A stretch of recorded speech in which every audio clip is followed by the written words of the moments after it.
Coming up on Hoosier Sports Night, the men's soccer team lands a number 5 seed in the NCAA tournament, and Miya Ingle joins us in studio to preview the match. And the women's basketball team is off to one of their best starts in school history, but a big challenge awaits in Paradise. This is Hoosier Sports Night.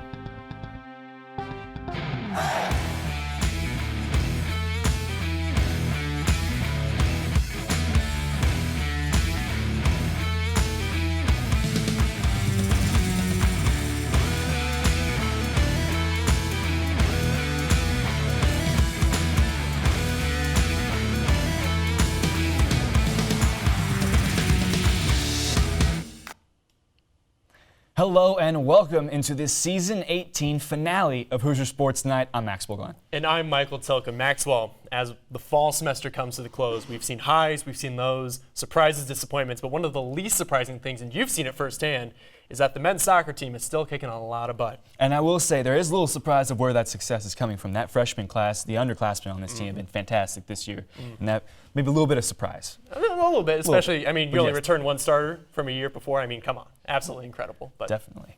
Now for more on this historic weekend for IU men's soccer, let's toss it over to my co-men's soccer beat reporter, Miya Ingle, for more.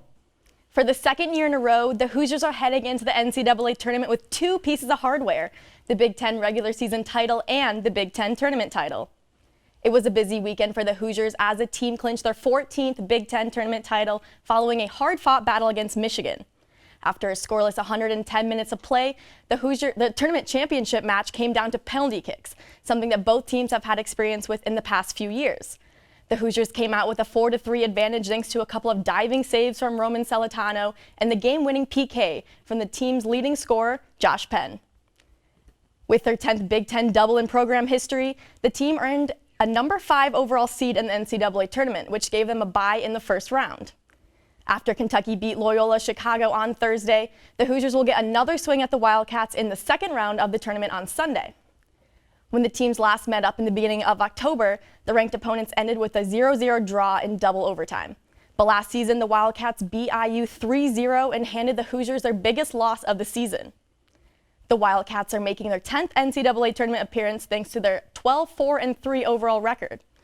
Last season, the Wildcats hosted 3 straight NCAA tournament matches before falling to Maryland in the Elite Eight. Earning a 5 seed gives IU a home field advantage for at least 2 of the tournament games, with the first one kicking off this Sunday against Kentucky at noon right here at Bill Armstrong Stadium. Maxwell, back to you. Thanks, Miya. Indiana will take the pitch Sunday at noon. Students can attend the game for free with their Crimson Card. From one team wrapping up their season to another that's just getting started, the women's basketball team is up to their highest ranking in the AP poll in school history at number 18. But that number could be in trouble when the team heads to the U.S. Virgin Islands for the Paradise Jam. Christian Steiner tells us more. The IU women's basketball team has moved up 6 spots since their debut in the AP poll at 24 and are now currently ranked at number 18. This comes off the heels of a dominating start to the season that has seen the Hoosiers defeat their first 3 opponents by an average of 42 points. However, the remaining non-conference schedule is about to get a lot tougher. On Friday, IU will travel to Gainesville where they will face Florida in their first road game of the season. Following their game against Florida, the Hoosiers will then head to the Virgin Islands where they will participate in this year's Paradise Jam. To start the tournament, IU takes on the 5th-ranked team in the country, South Carolina, which made it all the way to the Elite Eight before they fell to IU's Day 2 opponent, the 2nd-ranked team in the country and the defending national champs, Baylor. Yes, that's right. IU will be facing the 5th and 2nd-ranked team in back-to-back days. And if that wasn't daunting enough, IU will then face off against a Washington State team to complete a 3-day stretch of back-to-back-to-back games. Following Paradise Jam, IU's next game will take them back to Florida to face the 16th-ranked Miami Hurricanes. IU won't be back home until December 7th with a looming matchup at home against the 11th-ranked UCLA Bruins December 22nd. To quickly recap, IU has matchups against 4 ranked teams, including 2 teams in the top 5 out of their next 8 games. Through this next stretch of games, we will see if IU is ready to compete with the best college basketball has to offer. Back to you, Michael. Thanks, Christian. Be sure to give Christian and Jimmy Sutton a follow on Twitter for all your women's basketball updates. Penn State beat Indiana 34-27, marking IU's first loss since September when they fell to Michigan State. Our reporters Drew Fry and Stephen Walker made the trek to State College for the recap. The Indiana football team put their first ranking in 25 years on the line when they traveled to Happy Valley last weekend to face a top 10 ranked Penn State team. Searching for their first win ever in Beaver Stadium, the Hoosiers put up a fight but fell just short in the fourth quarter. I was highly disappointed. We did not come here to be close, told them I was just ticked off that we weren't able to finish for a variety of reasons. And our kids are tough. They compete, they fight, and we just got to keep getting better. Indiana did have a big day from Peyton Ramsey, who set a career high in passing with 371 yards. This despite yet another injury to the offense, as star receiver Whop Fillier left the game in the first half with a likely concussion. It's just the mentality we take as a team, for next man up at all times. And so obviously we preach LEO, we love each other, but when somebody goes down, we got to play for them. We got to play hard and step up in their shoes. The Hoosiers next return to Bloomington to face another top 15 team in Michigan, which will give IU one more opportunity to prove they can break through and beat a highly ranked foe. Day by day, step by step, we're building this thing. And next step is winning these kind of games. A loss is a loss. It's never going to feel good. And so we know that we did some good things, we did some bad things. And so we just got to come back with the same mentality as we always take the field with, and we'll be better. While the loss did knock IU out of the top 25 rankings, the Hoosiers still have 2 more conference games and a bowl game to prove themselves down the stretch. For IUS TV Sports, this is Drew Fry. Those 2 remaining games for Indiana before Selection Day will be against number 12 Michigan for Senior Day and at Ross-Age Stadium against Purdue. Indiana will receive their bowl assignment on December 8th. After a slow start Wednesday night against Princeton, the men's basketball team prevailed and continued their best start in years. Jack Grossman joins us in studio to give us the highlights. Jack, take it away. The Hoosiers came into Wednesday night's game against Princeton looking to start a season 5-0 for the first time since the Yogi Ferrell-Noah Vonleh-led squad won their first 5 contests in the 2013-14 campaign. Deron Davis took his turn sitting out with injury. It's really been like a game of musical chairs for the Hoosiers. That means more minutes for Joey Brunk.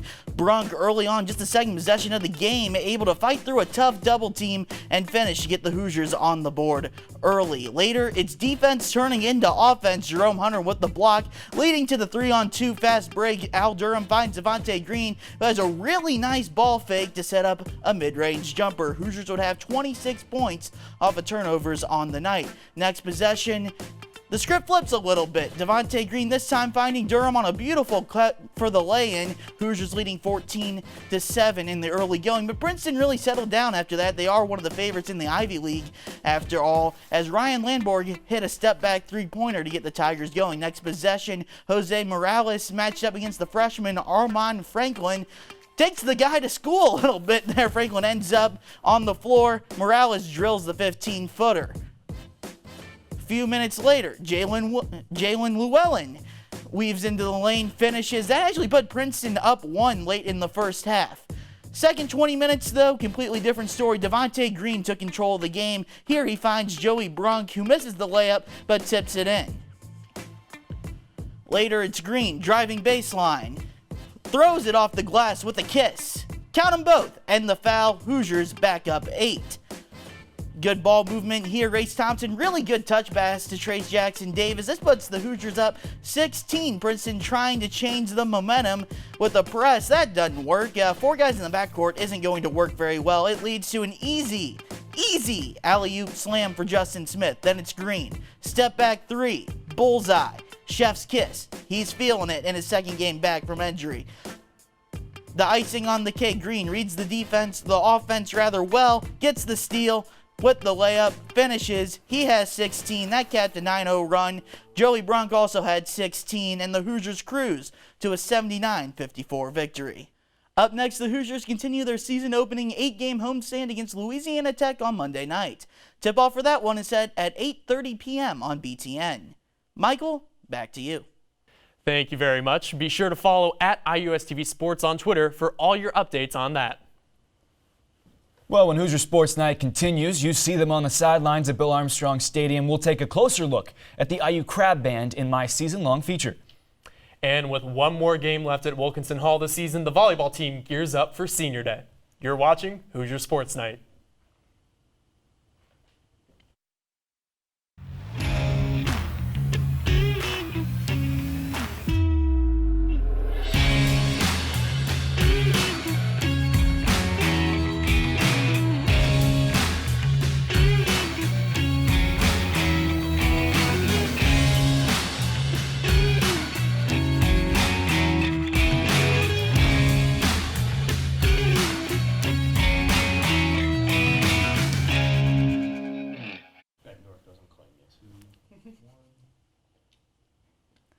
Now this next story I'm really excited to share with you. I've been pursuing this one all season long and now it's finally ready. If you've been to a men's soccer match, you've probably heard them pumping up the crowd. Here's more on the IU Crab Band.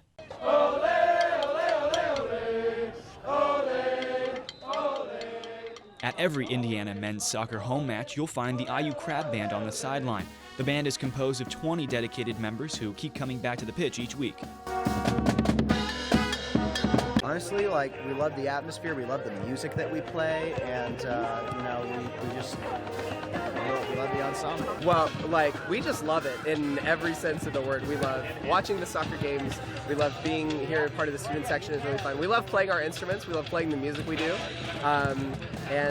We get to see some really great experiences. When it's pouring rain, freezing outside, whatever the weather conditions may be, being here with these guys and supporting our team it's great. The Crab Band is so motivated that they will endure almost any type of weather.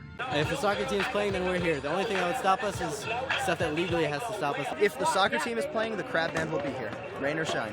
The IU Crab Band is a highly competitive organization with an audition process to select those 20 members. Just how good are they? We actually don't really practice that much. We only have one practice at the beginning of the year, and that's kind of we run over all the music, make sure that we're comfortable with it, make sure it sounds great, and then it's just we play what we do and we do it here. So good that they only need one practice.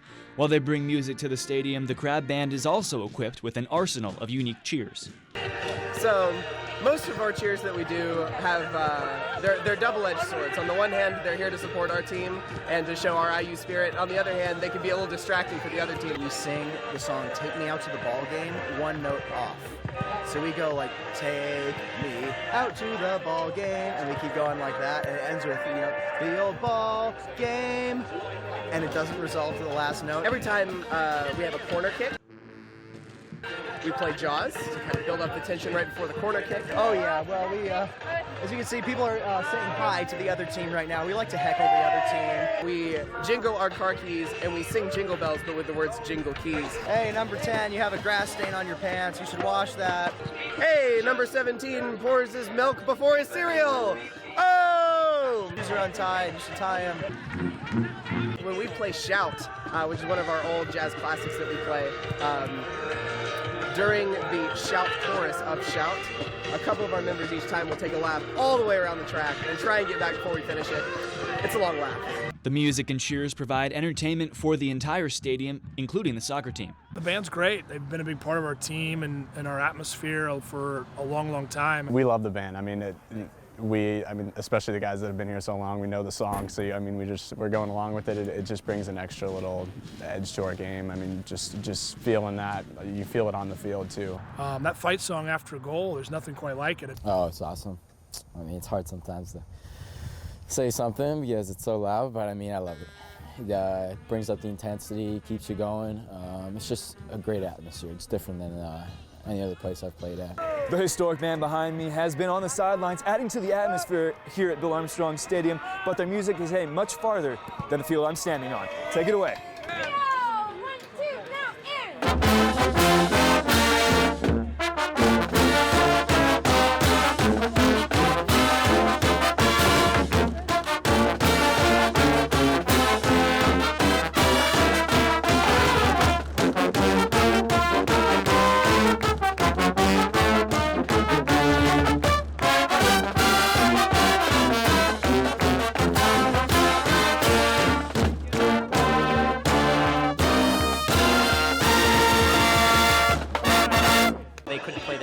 bands because there was a rule against soccer bands, and then they said because of our band being there, just in attendance playing on the Venezuelans and everything, that next year when we went to Santa Barbara, we were actually allowed to play because the NCAA had changed their rules just because they saw our band there.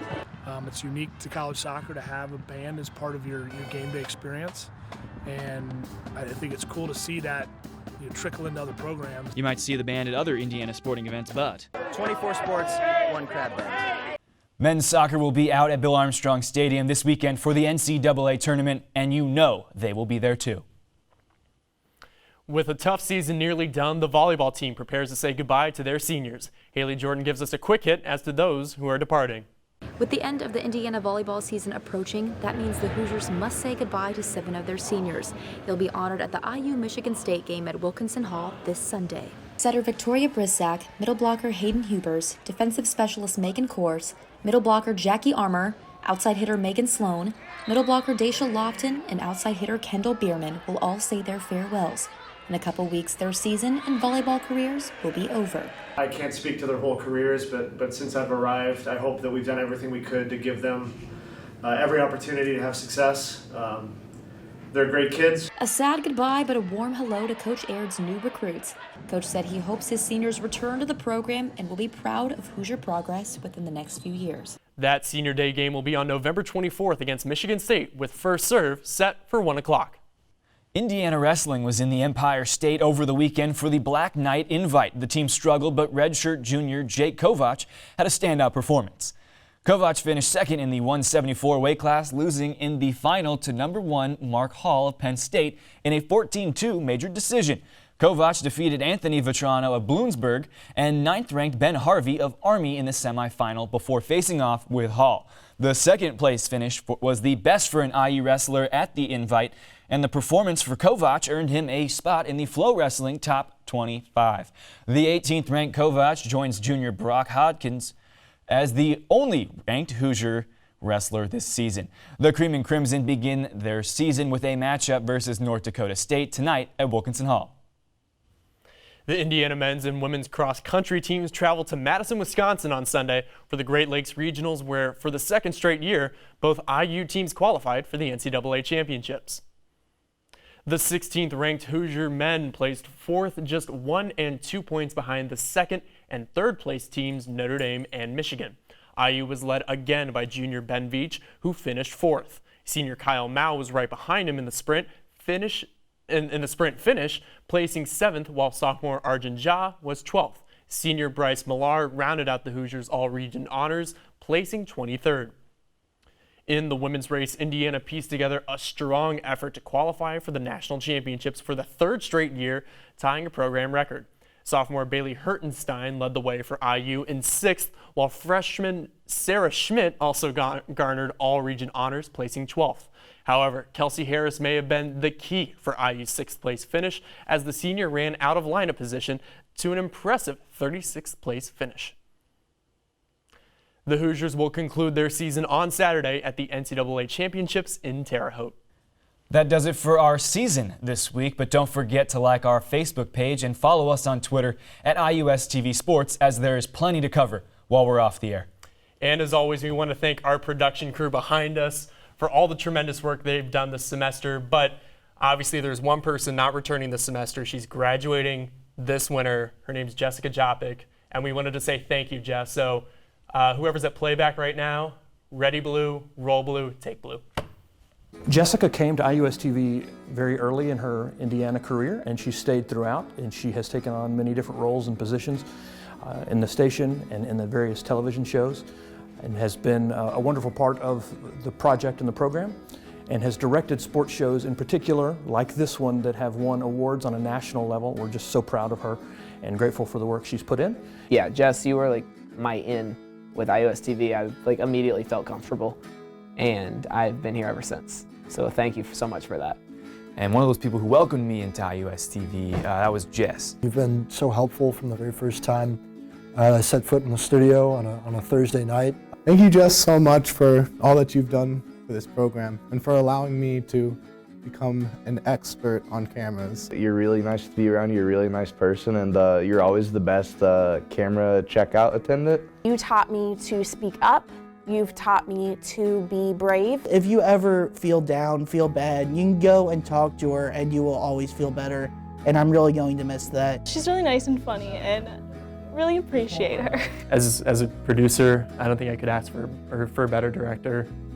As a friend, I couldn't ask for a better friend. For a follower, I couldn't ask for a better leader. I just want to say good luck with everything your future holds. I know you're going to be super successful. You're a true leader, and you're going to have a positive impact on a lot of people out in the real world too, just like you've had here.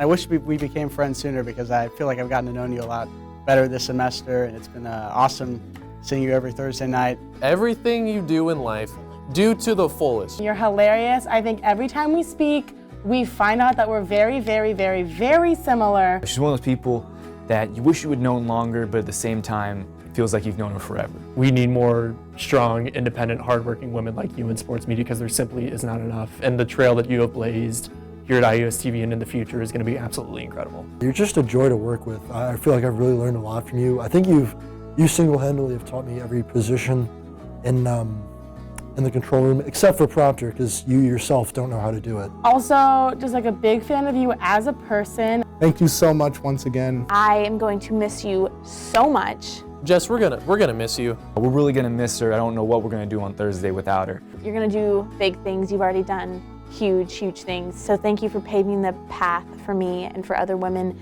in sports. Happy graduation and good luck. Congratulations on the graduation, of course. Congratulations, Jess. We're really going to miss you. From the bottom of my heart, thank you, Jess. So best of luck. I'm going to miss you.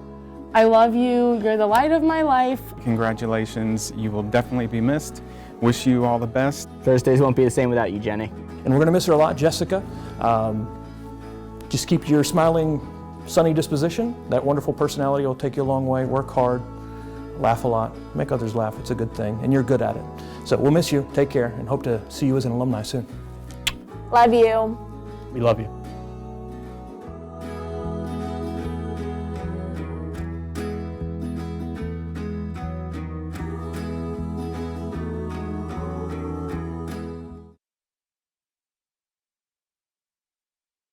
It's an emotional send-off. I know one thing is for certain, she's going to do fantastic wherever she ends up after graduation. Absolutely. So for one last time, thank you so much, Jess, on behalf of IUS-TV and everything you've done. Round of applause for you. We love you. We love everything that you've done.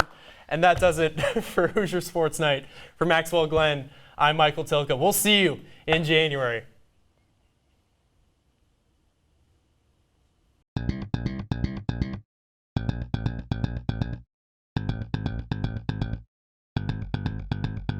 Thank you.